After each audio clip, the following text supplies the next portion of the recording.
امتیاز الحق ہمارے ساتھ موجود ہیں، ماہر عالمی امور ہیں، ان کو شامل گفتگو کر لیتے ہیں۔ بہت شکریہ امتیاز صاحب آپ کے قیمتی وقت کا۔ بتائیے گا کس طرح سے دیکھتے ہیں تمام تر صورتحال کو؟ یقیناً آج کا دن بھی تاریخ میں لکھا جائے گا کہ پاکستان نے عسکری سطح کے ساتھ ساتھ جو ہے ڈپلومیٹک سطح پر بھی اپنا لوہا پوری دنیا میں منوایا ہے۔ جی، یہ آپ نے بالکل ٹھیک کہا کہ پاکستان ایک حیرت انگیز طور پر دنیا میں ایک ایسی سافٹ جو ہے پاور کے طور پر ابھر کر سامنے آیا ہے کہ اسے ایک ٹرسٹڈ میڈیٹر کے طور پر اب جانا جائے گا، اور یہ ہے کہ مستقبل میں چین، روس، امریکہ سب اسے استعمال کر سکتے ہیں، اور اس کے نتیجے میں پاکستان کو جو ہے امریکہ سے اور ایران سے اور مڈل ایسٹ سے ہمسایہ ممالک سے بہت ساری سہولتیں بھی مل سکتی ہیں۔ آپ یہ کہہ سکتے ہیں کہ یہ اگر پوری دنیا کے لیے ایک خوشخبری ہے، ایک ایسی جنگ کی جس میں دنیا کے تمام ممالک جو ہیں وہ متاثر ہوئے اور اس میں پاکستان بھی ہوا، لیکن اس متاثر وقت کے اندر پاکستان نے جس سمجھ بوجھ کے ساتھ حیرت انگیز طور پر یہ جنگ رکوانے میں کامیابی حاصل کی ہے، اس سے زیادہ جو ہے پوری دنیا میں ایک خوشگوار حیرت کے طور پر ایسے ملک کو لیا جا رہا ہے جس کے بارے میں مختلف تاثرات اور آراء تھیں۔ اس لیے ہم کہہ سکتے ہیں کہ مستقبل کا جو پاکستان ہے ایک باعزت، با احترام اور ایک ٹرسٹڈ جو ہے با اعتبار میڈیٹر ثالث کے طور پر یہ جانا جائے گا، اور اسے عزت کی نگاہ سے دیکھا جائے گا،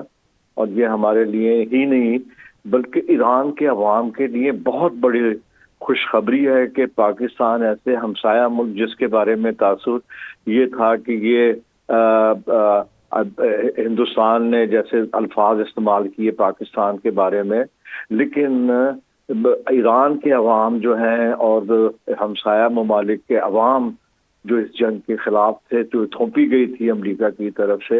اور ایران کے عوام جو ہیں وہ مشکور ہیں، اور اس وقت جو ہے وہ عراقچی جو صدر ہیں ان کا وزیر خارجہ ان کا بھی ایک پیغام آ گیا کہ تشکر کا، شکر گزاری کا۔ اس لیے ہم یہ کہہ سکتے ہیں کہ پاکستان کے بارے میں ایران کے سلسلے میں جو تاثر قائم کیا جا رہا تھا، یہ تاریخی طور پر ثابت ہوا ہے کہ ایران پاکستان اور پاکستان ایران کا دوست ہے۔ ایک بات میں اگر آپ مجھے وقت دیتے ہیں تو میں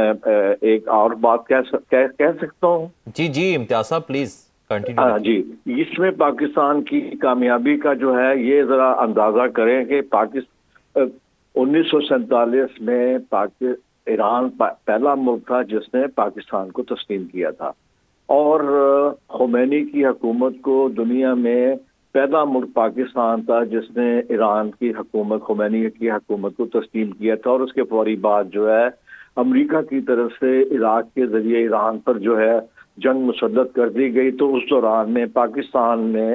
ایران کے پائلٹس کو جو ہے وہ تربیت دی تھی اور جہازوں کے رنگ بدل کر اسلحہ بھی پہنچایا تھا ایران کو۔ تو ایران کو اس بات کی یقین تھا اور ہے بھی کہ پس پردہ یا تاریخی طور پر یا ثقافتی طور پر پاکستان نے ہمیشہ ایران کی مدد کی ہے، اور ابھی بھی افواہیں جو گردش کر رہی تھیں، جو افواہ ہے میں تو اس میں افواہ ہی کہوں گا کہ یہ بھی کہا گیا کہ جو بیڈو جو تکنیک ہے چائنا کی طرف سے پاکستان کو ملی، اور پاکستان نے جس انداز سے ہندوستان کو جو ہے انڈیا کو شکست دی، وہی جو تکنیک ہے اور ڈیجیٹل اور سائنسی جو اس کی جو سہولت تھی وہ ایران کو بھی چائنا کی طرف سے ملی، جس کے نتیجے میں چائنا کے ذریعے ایران اس قابل ہوا کہ وہ اپنے میزائل اور جو ریڈار سسٹم کو جھانسا دینے میں اس کے جو باقی ہتھیار تھے وہ یہ ثابت کر سکے کہ ایرانی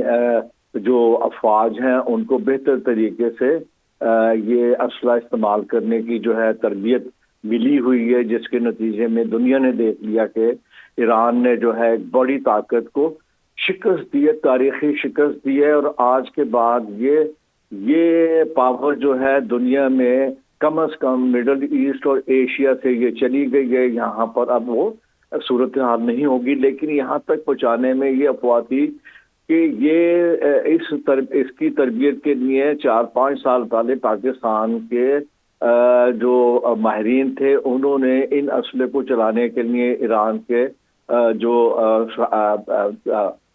ماہرین تھے ان کو تربیت دی۔